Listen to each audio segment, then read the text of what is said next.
Hey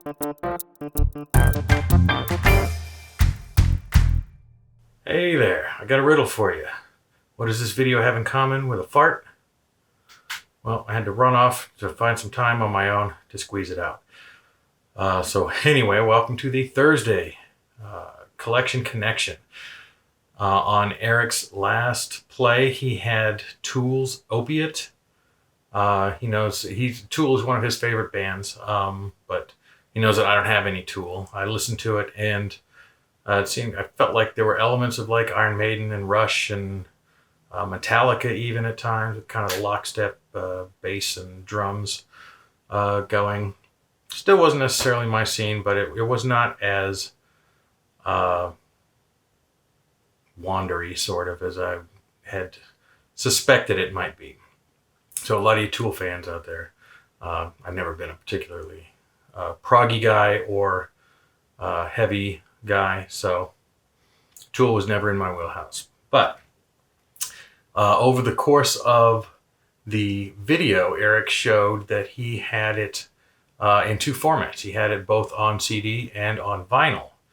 And so and that's a rarity for him because he doesn't like to rebuy things if he can help it. He'd rather get more new music, I know, than just replace something that he already has.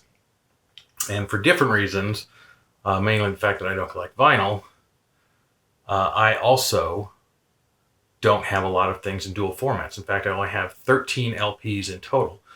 And even though we've hit a couple of them, so oddly, in the last few weeks with the Crowded House debut I have on vinyl, and I mentioned in the Robin Hitchcock Eye video that I had that in two formats, I decided to make that the connection today, an album that I own in two formats.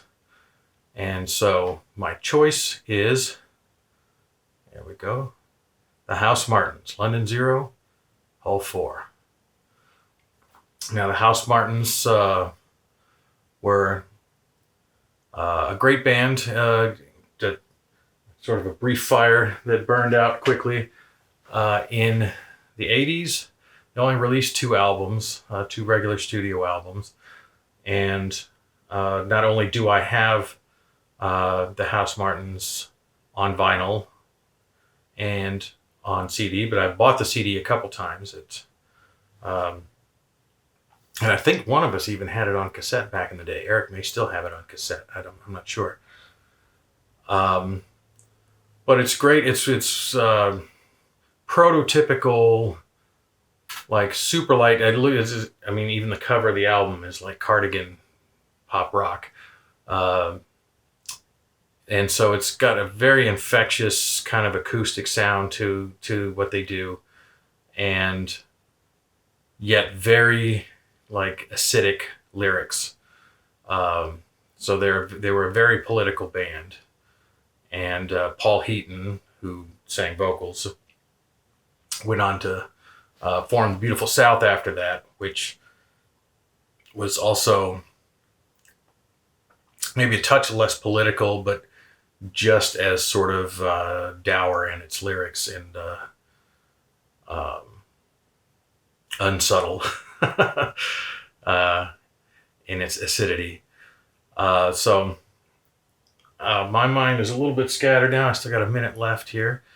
And so I think, like a lot of people, Happy Hour was the first House Martin song that I was aware of. And it was one of the first kind of British bands that I came around to or came to know after we had left England in 1984. And so I think this is 1986. I could be wrong about that. I didn't look before I started filming because I just had a brief moment, short window. But it's got a great little claymation video. But again, it's a very, for as chirpy and happy sounding as it is a very pessimistic little song, as are many of their lyrics. But Sheep is a great song. We're Not Deep, I love. That all really have that just kind of about do do do do do do do do do do. Love it. And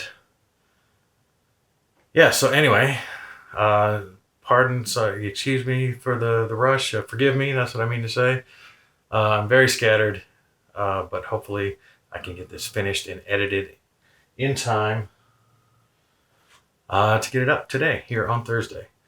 And with that, I will pass the House Martins, the excellent London Zero, Hull 4, Go Discs, to Eric, and look for his response on the Plastic Soundwave Cult on Monday.